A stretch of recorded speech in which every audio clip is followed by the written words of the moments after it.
تبلیغ اسلام کا جب کام شروع کیا ابتدا میں،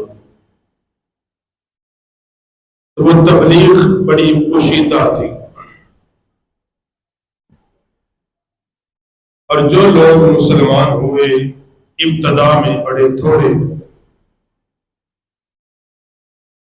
اور جب ان کے ایمان کا علم مشرقین کو ہوتا تو وہ ان پر ظلم و ستم کرتے،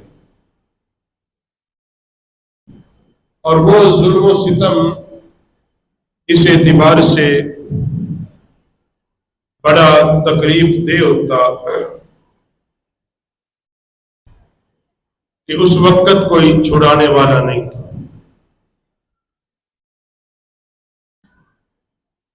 اس لیے قرآن پاک نے ایک بات کی ہے کہ وہ لوگ جو فتح مکہ سے پہلے اسلام لے کر آئے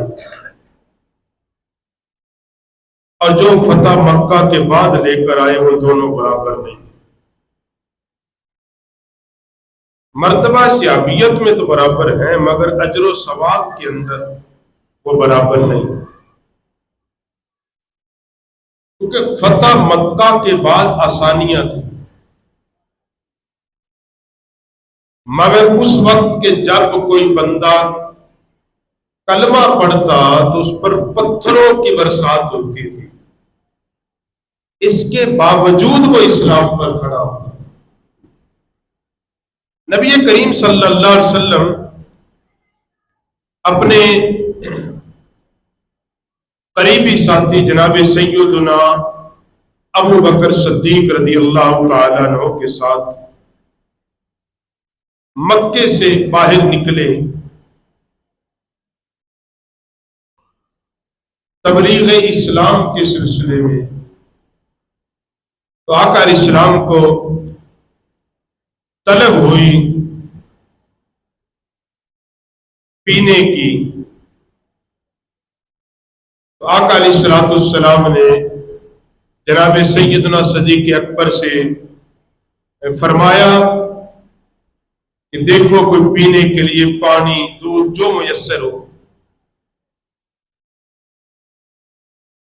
تو سیدنا صدیق اکبر پاک نے عرض کی، یا رسول اللہ صلی اللہ علیہ وسلم، دور پہاڑوں کے اندر ایک بکریاں چرانے والا بکریاں چرا رہا ہے،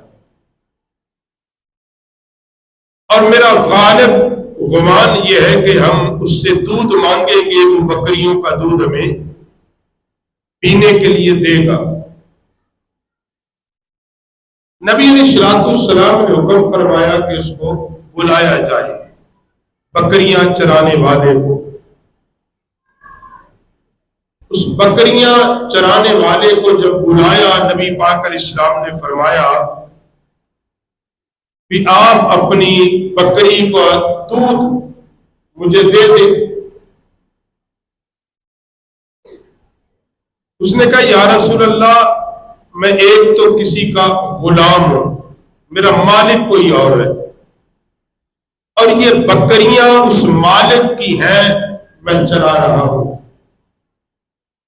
اور دوسری بات اس نے کی، یا رسول اللہ صلی اللہ علیہ وسلم، انکار کوئی نہیں، مگر میرے پاس جتنی بکریاں ہیں ان میں سے دودھ کوئی نہیں دیتی، ایک بکری ہے وہ تھوڑا سا دودھ دیتی ہے، اور وہ بھی بس میرے لیے کفایت کرتا ہے، یعنی اتنا تو دودھ ہے کہ جب مجھے کوئی پیاس یا طلب ہوتی ہے تو بامشکل میرا گزارا کرتی ہے۔ مگر وہ غلام بڑا باادب تھا۔ تیسری بات اس نے عرض کی، یا رسول اللہ صلی اللہ علیہ وسلم، وہ جو میرے حصے کا دودھ ہے نا، میں یہ کر سکتا ہوں وہ آپ کے لیے پیش کر دیتا ہوں۔ نبی علیہ السلام نے فرمایا، بھی جا اس بکری کو لے کے آ جو تھوڑا سا دودھ دیتی ہے۔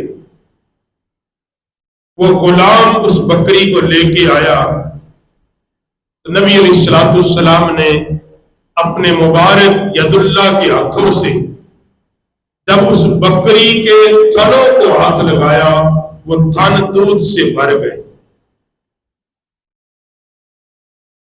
دودھ سے بھر گئے۔ آقا علیہ السلام نے ایک برتن میں وہ دودھ دھویا اور اپنے پیارے غلام جناب صدیق اکبر کو پیش کر دیا۔ حضرت سیدنا صدیق اکبر نے پیٹ بھر کے پیا۔ نبی علیہ السلام نے پھر اسی بکری کا دودھ دھویا اور خود آقا علیہ السلام نے نوش فرمایا۔ ابھی اس بکری کے نیچے دودھ تھا، وہ غلام یہ دیکھ کر حیران ہوا کہ جو بکری چند گھونٹ دودھ دیتی تھی یہ پیالے بھر بھر کے دے رہی ہے، اور آقا علیہ السلام نے تیسری بار برتن میں دودھ نکالا اور اس بکریاں چرانے والے غلام کو دیا، فرمایا تو بھی یہ دودھ پی لے، کیونکہ وہ غلام کوئی مسلمان نہیں تھا، ابھی تک وہ مسلمان نہیں تھا، ابھی تک اس کے کانوں تک یہ خبر ضرور تھی کہ مکے کے اندر کسی نے اسلام کا دعویٰ کیا ہے، اس نے شکل نہیں دیکھی ہوئی تھی، نام سنا تھا، لیکن اس تک جو نبی علیہ السلام کا تعارف پہنچا تھا وہ کچھ اور تھا، وہ کچھ اور تھا کہ اپنے آبائی دین سے ہٹا ہوا، نعوذ باللہ ایک جادوگر، ایک دیوانہ، اب جب اس نے وہ نبی علیہ السلام کے ہاتھوں کا نکالا ہوا اس غلام نے دودھ پیا، اس کے دل سے کفر کا اندھیرا چھٹ گیا اور وہ کہہ اٹھا کہ مجھے بتایا جائے تیرا نام کیا ہے۔ سیدنا صدیق اکبر پاک نے اس غلام سے کہا اس کو اللہ کا رسول آمنہ کا لال محمد عربی کہتے ہیں۔ اس غلام نے یہ منظر دیکھا، اتنا خوبصورت چہرہ اور پھر آنکھوں کے سامنے یہ معجزہ کہ بکری جو تھوڑا سا دودھ دیتی وہ دیے جا رہی ہے،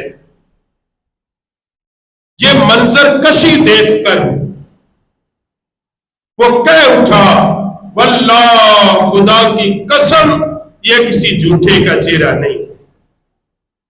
نبی کریم علیہ السلام نے اس غلام کے سامنے دعوت اسلام پیش کی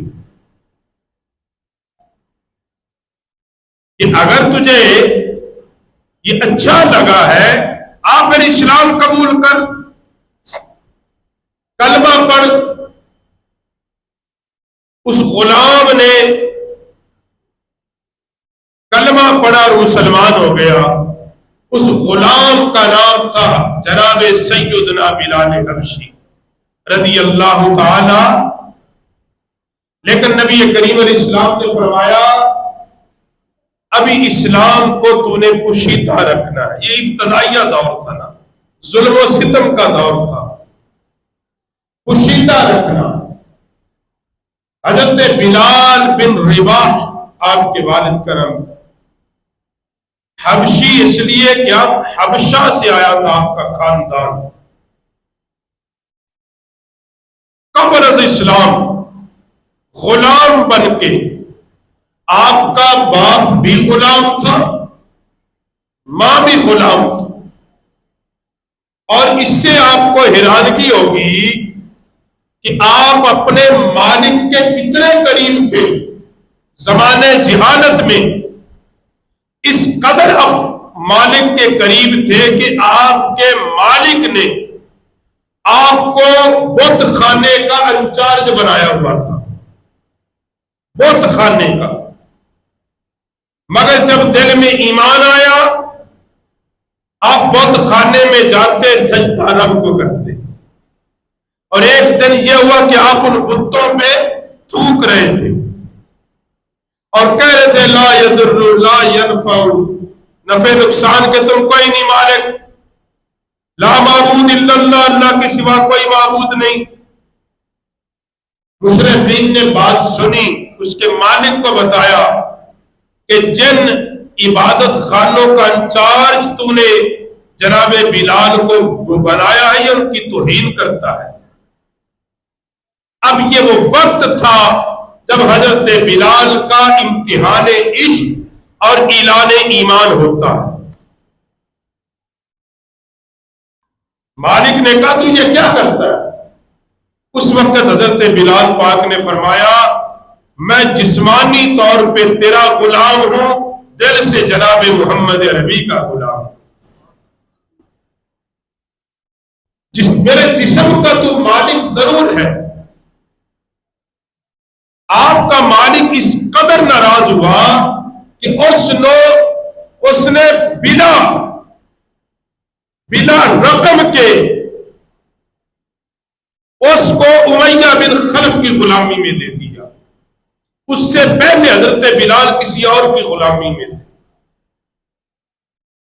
اور امیہ بن خلف کو جب دیا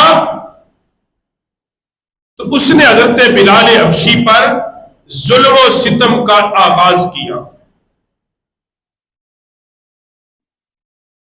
اب ظلم و ستم کا آغاز کیا تھا؟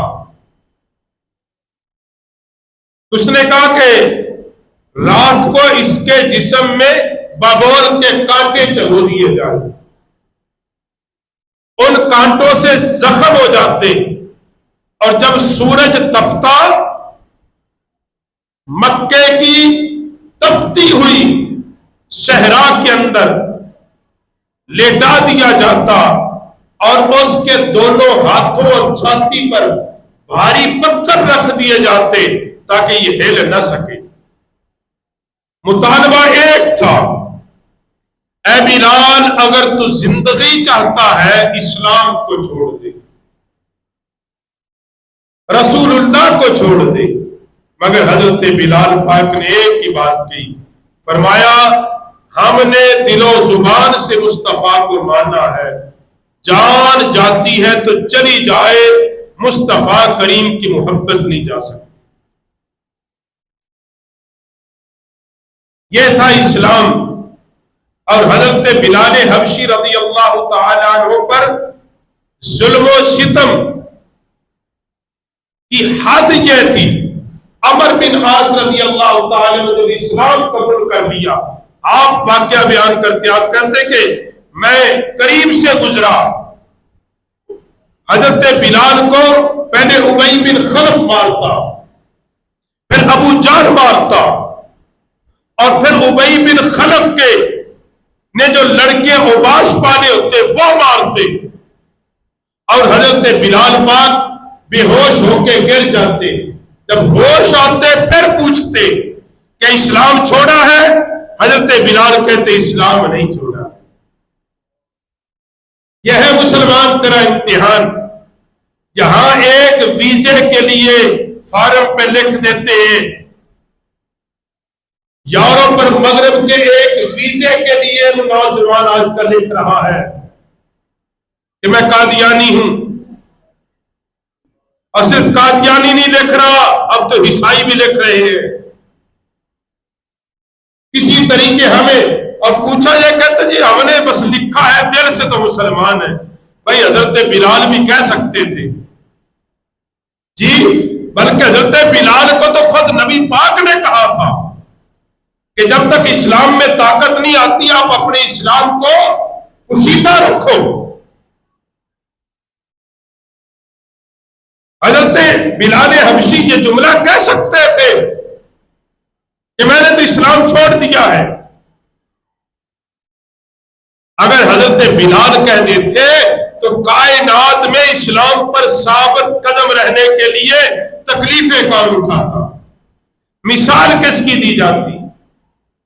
حضرت بلال حبشی رضی اللہ تعالیٰ عنہ نے جب نبی پاک علیہ السلام کی نعت پڑھی حبشی زبان کے اندر، سرکار کی نعت پڑھی، اس کا ترجمہ یہ ہے، عرض کی یا رسول اللہ قیامت کے دن جب اللہ کی بارگاہ میں بڑے بڑے لوگوں کی مثالیں پیش کی جائیں گی، یا رسول اللہ ہر مثال تیرے غلام کی پیش کی جائے گی۔ کسی اور کی نہیں پیش ہوگی. یا رسول اللہ قیامت کے دن بھی اللہ کے حضور اگر کسی کی مثالیں بڑے ناموں میں پیش ہوں گی تو تیرے غلاموں کی پیش ہوں گی تیرے نام کی برکت سے. تو یہی بات ہے. 15 صدیاں گزرنے کے بعد آج بھی بلال کی استقامت کی بات ہوتی ہے. آج بھی حضرت بلال کی استقامت کی بات ہے. اور حضرت عمر بن عاص کہتے ہیں کہ ابی بن خلف نے اس قدر بلال پاک کا گلا دبایا, آپ کی سانس رک گئی. کہتے میں نے آ کے جناب صدیق اکبر سے یہ بات کی کہ بلال پاک پہ یہ ظلم ہوتا ہے, کیا تمہیں نہیں پتا؟ اللہ اکبر. حضرت سیدنا صدیق اکبر نے یہ منظر دیکھا, نبی علیہ السلام کی بارگاہ میں عرض کرتے ہیں یا رسول اللہ, ابی بن خلف اور مکے کے مشرکین حضرت بلال پر بڑا ظلم کرتے ہیں, اگر اجازت ہو میں بلال کو خرید کے آزاد نہ کر دوں.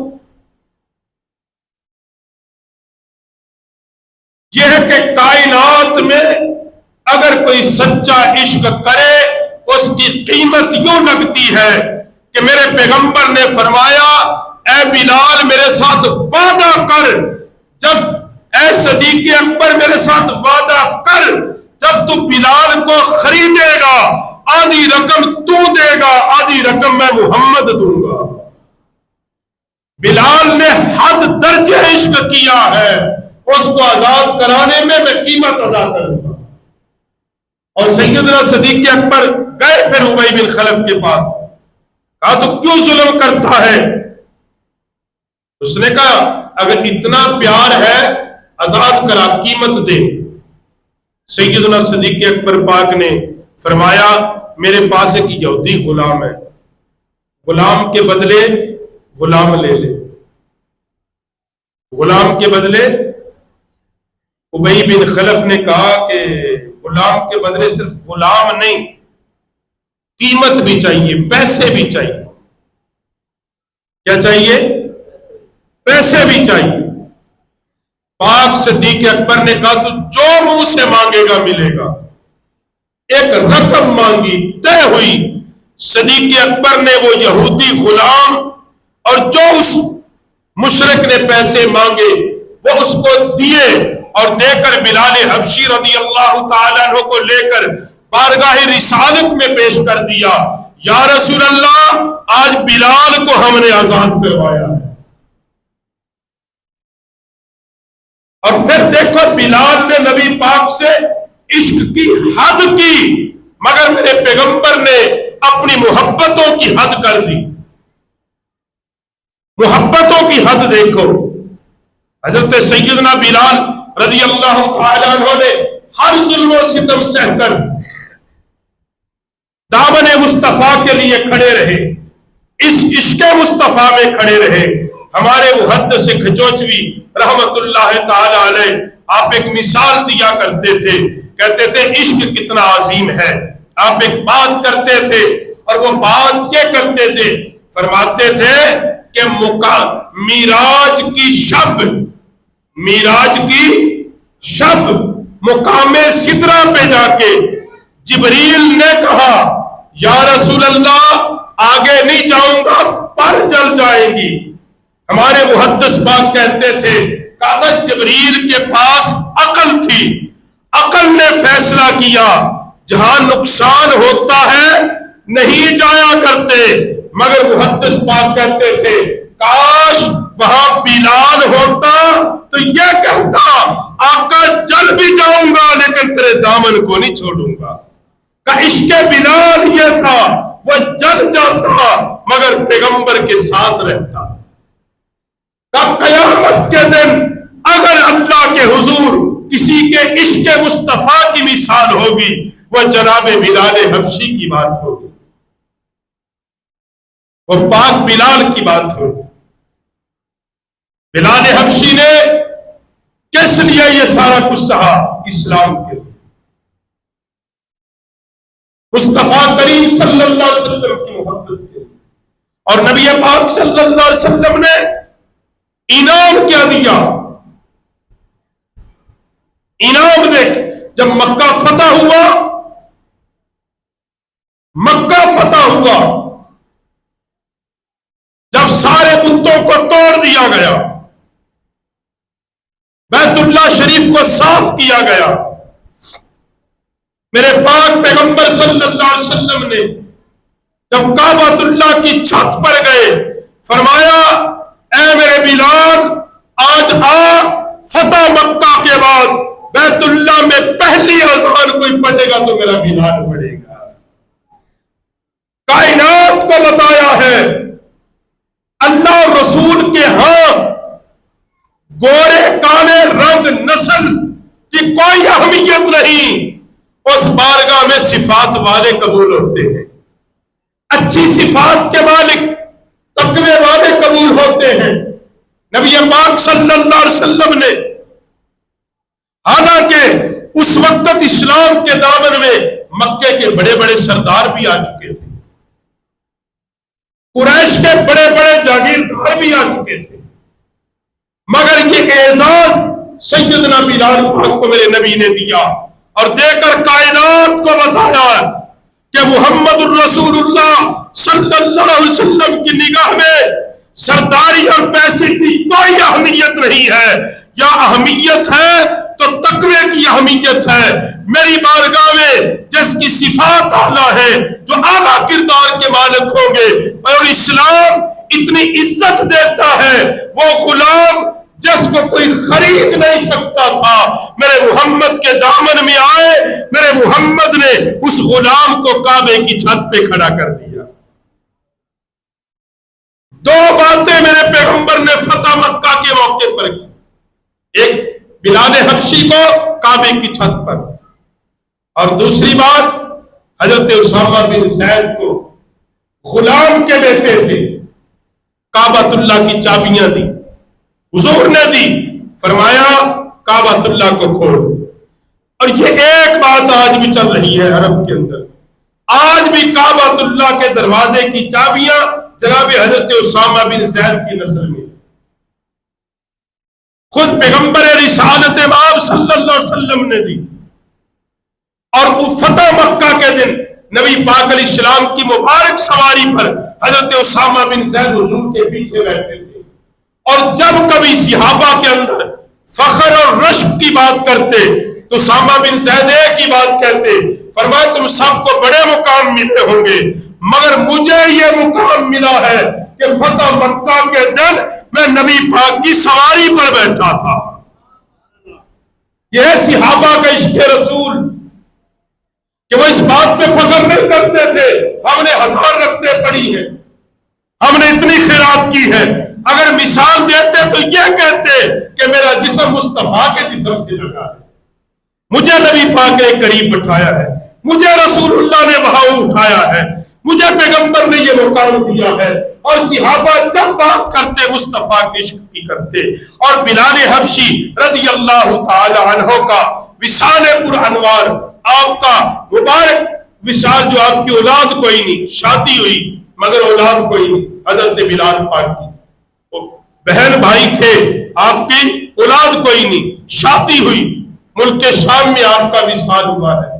اور حضور داتا صاحب رحمت اللہ علیہ اپنی کتاب میں لکھتے ہیں کہ جب میں نے حضرت بلال کی قبر پر حاضری دی، حضرت بلال کی قبر پر جب میں نے حاضری دی تو وہاں دیکھا تھا کہ مصطفیٰ کریم صلی اللہ علیہ وسلم پاک بلال کی قبر پر میں نے مصطفیٰ کی زیارت کی، کہتے میں نے جو حضور کی زیارت کی وہ جناب بلال حبشی کے مزار پر کی۔ یہ ہے مقام بلال۔ ہمارے واعظین نے تو حضرت بلال پاک کی قربانیاں اور اسلام کے لیے آپ کی خدمات تو بیان ہی نہیں کی، یہاں تو شکلوں پہ زور چلاتے، یہ بلال کے ہونٹ موٹے تھے، ناک پتو کون سے، یہ اس طرح کا پرسپشن بنا دیا، یہ بلال پاک کے ہاتھوں میں تریڑیاں تھی، فلان تریڑیاں تھی، کیسی بنا دیے۔ بھئی حضرت بلال کا مقام تو دیکھو نا،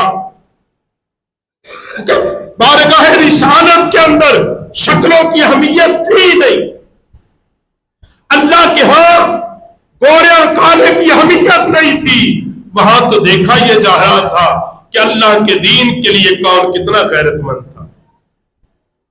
تو حضرت بلال رضی اللہ تعالیٰ عنہ آپ کا وصال محرم کے اندر ہے۔ اکثر مورخ اور تاریخ دانوں نے 20 محرم لکھا ہے، اور آپ کی تاریخ ولادت کے بارے میں مبہم روایات ہیں، کیونکہ آپ کا خاندان غلام حبشہ سے غلام بن کے عرب میں آیا تھا، مگر آپ کے باپ کا نام جناب رباح اور جناب بلال رضی اللہ تعالیٰ عنہ وہ عظیم ہستی ہیں، وہ عظیم شخصیت ہیں کہ جنہوں نے ساری زندگی اپنی اسلام کے لیے وقف کی، اور آخری وقت بھی مسکراتے ہوئے دنیا سے گئے۔ جب آپ کی بیوی نے پوچھا آج مسکراتے ہوئے کیوں جاتے ہو، کہ صدیوں بعد ہجرت کا سفر ختم ہوا ہے، آج ہجر کے سفر مک جائیں گے، میں بارگاہ رسالت میں چلا جاؤں گا، مرنے کے بعد میں بارگاہ رسالت میں چلا جاؤں گا۔ اس لیے احباب ذی وقار حضرت سیدنا بلال حبشی رضی اللہ تعالیٰ عنہ کی سیرت ہمیں اپنے بچوں کو پڑھانی چاہیے، ان کو بتانا چاہیے کہ جب ہم پر کوئی اس وجہ سے مشکل وقت آئے، اسلام کی وجہ سے ہم نے اسلام قبول کیا ہو، اور پھر جب کوئی ہمیں تنگ کرے اس بنیاد پر، اسلام کی بنیاد پر، عشق مصطفیٰ کی بنیاد پر، تو ہمیں بتانا چاہیے کہ پریشان نہ ہو، یہ ازل سے مصطفیٰ کے دشمنوں کا وتیرہ رہا ہے کہ بلال حبشی کو بھی ستایا گیا، مگر وہ عشق کے دامن سے ہٹے نہیں، وہ عشق رسول سے ہٹے نہیں۔ ہمیں بھی چند ٹکوں کے لیے دامن مصطفیٰ نہیں چھوڑنا چاہیے، ہمیں بھی چند ٹکوں کے لیے یورپ اور مغرب کے ویزے کے لیے اسلام کے دامن کو نہیں چھوڑنا چاہیے، چند درم و دینار اور چند ڈالروں کے لیے اپنا ایمان نہیں بیچنا چاہیے۔ یاد رکھو آپ ڈالر سے دنیا کی ہر آشائش تو خرید لیں گے، مگر ایمان خریدنے سے نہیں ملتا، ایمان دل میں آتا ہے اللہ کی رحمت سے، مصطفیٰ کی نگاہ کرم سے، رسول اللہ کی نگاہ کرم سے، اور اللہ کے ہاں تیرے ڈالروں کی اہمیت نہیں ہوگی، تیرے درم و دینار کی اہمیت نہیں ہوگی۔ صدیوں بعد بھی اگر ذکر کرتے ہیں تو ایک غلام ابن غلام جناب بلال حبشی کا کر رہے ہیں، حضرت اسامہ بن زید کا کر رہے ہیں، حضرت خبیب کا کر رہے ہیں، ذکر ان کے ہو رہے ہیں کہ جنہوں نے دنیا کی دولت چھوڑ کر عشق رسول کے دامن کو پکڑا تھا، دنیا کی دولت چھوڑ کر مصطفیٰ کے دامن کو پکڑا تھا، دنیا کی حکومت چھوڑ کر دین محبوبیت کو پکڑا تھا۔ آج یہی تو وجہ ہے کہ آج اگر تنگی بھی ہے انہی کے راستوں پر چلنے والوں پر تنگی ہے۔ آج جو اسلام کی بات کرے، اسلام کے راستے پر چلے، غیرت کی بات کرے، حمیت کی بات کرے، سپاہ صحابہ اور دفاع صحابہ کی بات کرے، انہی پر تنگی ہے۔ اللہ ہمیں جناب اصحاب رسول صلی اللہ علیہ وآلہ وسلم کی عظمت اور عزت اور توقیر کی پہرے داری کی توفیق عطا فرمائے۔